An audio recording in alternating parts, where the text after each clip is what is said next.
أمرا ادعمونا بلايك للفيديو واشتراك بالقناة.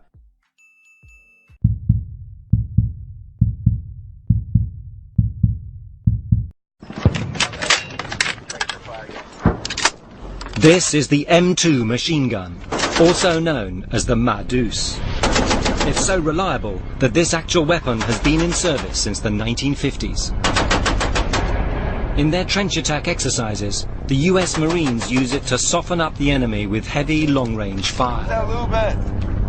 Unlike its predecessor, the Gatling gun, the Madus requires no hand cranking.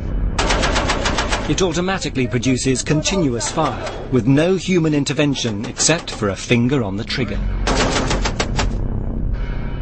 Like all modern machine guns, the Madus traces its origins to another ingenious inventor, the creator of the first truly automatic weapon. Fire it all out.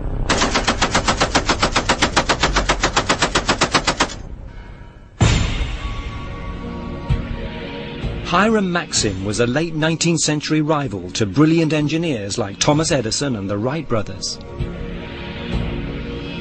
His many inventions included a mousetrap and even an early aircraft which might have made his name and fortune if it had flown.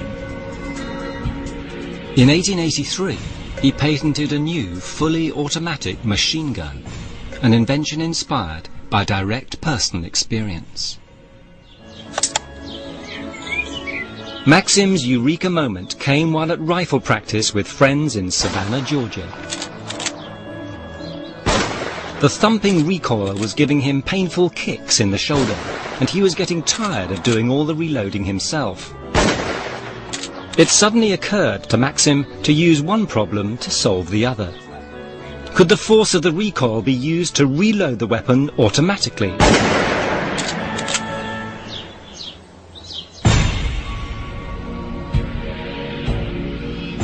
Back at the drawing board, Maxim found an ingenious way to do it.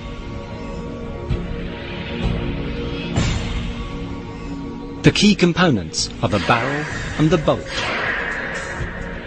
When a cartridge is fired, both are forced backwards by the recoil. Then the barrel is pushed forwards again by a spring, flipping out the spent cartridge. Meanwhile, the bolt is pushed forwards by another spring, loading and firing the next shot. Thanks to recoil, the gun reloads and fires itself with no outside help.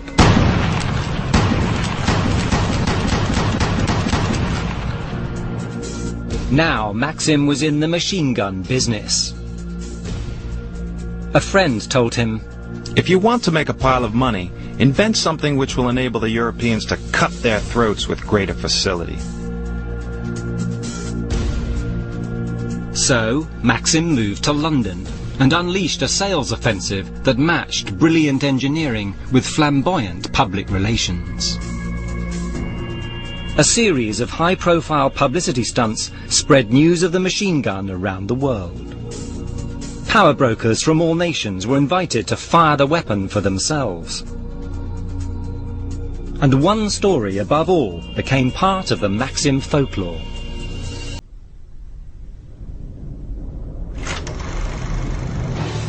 In the decades following 1887, Hiram Maxim sold his devastating new weapon to all the major powers.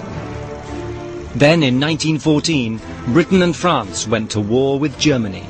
The rest of Europe and finally the United States were dragged into the conflict. The First World War. Millions of men were mobilized. But despite the rise of the machine gun, vast infantries were still trained to attack with rifle and bayonet. Armies on both sides had the same objective, to cross the no man's land between the trenches and kill the enemy in close quarters combat. It might seem that soldiers attacking like this would be easy meat for a Maxim gun. But Bob Podesta aims to show that in battle, things are not so straightforward. I'm looking across no man's land now, and I think the enemy's just about getting ready to attack. Strange looking enemy. Podesta's enemy is a battalion of 250 helium balloons.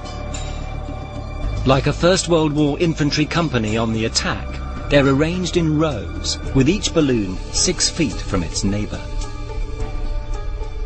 Podesta decides on the most obvious defensive tactic. He sets up his Vickers gun directly opposite the attackers, on the other side of no man's land.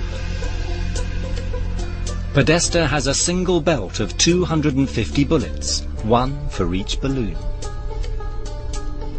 The question is, how many can he kill? Enemy front!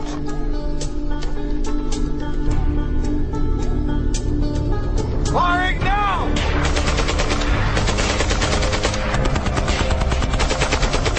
Podesta gets his first kills, but this isn't like shooting fish in a barrel. Most of the bullets are finding empty space between the balloons. Podesta must take fresh aim at each single balloon, wasting precious time as he readjusts.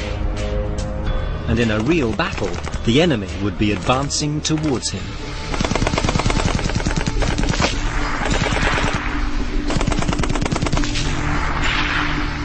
What do you reckon? How many do you reckon I got? 30 to 45, no more. There's big gaps out there in them, but they're still going to be coming at us. There's loads left. This highly trained machine gunner has hit just 37 of the 250 targets. It's not easy at all. I mean, because the gun is moving, the soldier is moving, and you moving left to right, them moving up and down, etc., and weaving as they're coming towards you, makes it very difficult to hit a person. Tactics are just as important as firepower. Head-on machine gun fire gives the attacking army a surprising chance to survive in large numbers. On July the 1st, 1916, the British and their allies commenced the Battle of the Somme with an attack across no man's land involving 200,000 men. A preemptive artillery bombardment was designed to destroy the German defense. أمرا ادعمونا بلايك للفيديو واشتراك بالقناة